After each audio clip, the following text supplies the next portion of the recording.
Salam, hər vaxtınız xeyirli olsun, əziz abituriyentlər və dəyərli müəllimlər. Maraqlı bir məsələ nümunəsi ilə tanış olaq. Məsələ düzxətli, bərabər sürətli və bərabər təcilli hərəkət bölməsini əhatə eləyir. Üzgüçü çay məsələləridir ki, çox abituriyentlərin çaşdığı hissələrdən biridir. Vaxt itirmədən məsələnin izahına keçid eləyək. İki üzgüçü eni 70 metr olan çayın bir sahilinin o nöqtəsindən digər sahilinə üzür. Çayın axın sürətləri və üzgüçülərin suya görə sürətləri şəkildə göstərilən kimidir ki, üzgüçülərin sahilə çatdıqları nöqtələr arasındakı məsafə neçə metr olar? Məsələnin tələbi budur. Biz ilk öncə bilməliyik ki, çay məsələlərində bizim iki dənə mühüm düsturumuz var. Düsturlardan biri budur ki, cismin çayın bir sahilindən digər sahilinə neçə saniyəyə keçdiyini bilmək üçün T bərabərdir. Çayın eni bölünsün sürətin y toplananı. Bir düstur budur. Digər düsturu isə cismin çayın bir sahilindən digər sahilinə keçəndə qarşıda nə qədər yerini dəyişər bu düsturdur Sx. Bunun üçün də Vx plus minus V çay vurulsun T yaza bilərik. Təbii ki, plus minus burada çayın axın sürətinə görədir ki, axınla gedirsə plus, axının əksinə gedirsə minus. Biz ilk öncə baxaq burada hər bir cisim üçün ayrı-ayrılıqda zamanları təyin eləyək. T1 yazaq. T1 bərabərdir D bölünsün V Y1. Çayın enini bizə verib, çayın eni 70 metrdir. 70 bölünsün.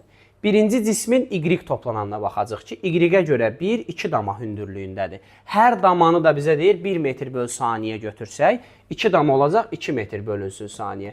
70 bölünsün 2 metr bölünsün saniyə. Deməli, birinci cisim qarşı sahilə 35 saniyəyə çatar. Eyni ardıcıllığı ikinci cisim üçün təyin eləyək. T2 bərabərdir D bölünsün V Y2. Yenə 70 bölünsün. İkincinin də Y-ə görə hündürlüyünə baxsaq burada 1, 2 damadır. Yəni yenə 2 eləyir. Bunun da qarşı sahilə çatma zamanı 35 saniyə olmuş oldu. Daha sonra biz nə etməliyik? Zamanları təyin eləyəndən sonra hər bir cismin qarşı sahildə neçə metr kənarlaşdığını təyin eləməliyik ki, bu ikinci yazdığım düstura görə. Bunun üçün yazacaq S1x bərabərdir. V1x üzərinə gəlinsin V çay vurulsun T1. Birincinin x proyeksiyasına baxmalıyıq. Bu x oxu olduğu üçün birinci x oxuna perpendikulyardır. Gördüyünüz kimi x oxunu kəsir birinci. Kəsdiyi üçün x-a görə bir məsafə qət eləməyib, yəni proyeksiyası sıfırdır. Ona görə V1x-in yerinə mən 0 yazacağam. Üzərinə gəlinsin V çay. Çayın da eni 1, 2 dama olduğundan hər damanı da 1 metr böl saniyə kvadrat, 1 metr bölünsün saniyə götürürük. 1 üzərinə gəlinsin 1, çay oldu 2, vurulsun birincinin zamanı 35. Deməli, birinci cisim qarşı sahilə çıxmalı olduğu yerdən 70 metr kənarda çıxar. Eyni şeyi ikinci cisim üçün təyin eləyək. Burada da V2x üzərinə gəlinsin V çay, vurulsun T2 yazarıq. İkinci cismin x proyeksiyası burada başlayıb, burada sonlanıb. X oxuna görə bir dama hərəkət eləyib. Ona görə biz yazacaq V2x-a 1, V çayımız bizim 2-dir. Üzərinə gəlinsin 2, vurulsun ikinci cismin zamanını da burada 35 təyin eləmişik, 35. Bu da eləyəcək 105 metr.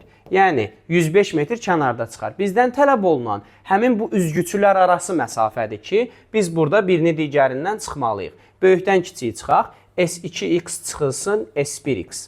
Yəni 105 metrdən 70 metri çıxsaq, cavabımız 35 metr olar ki, bu cisimlər arasındakı məsafə də 35 metrə bərabər olmuş olar.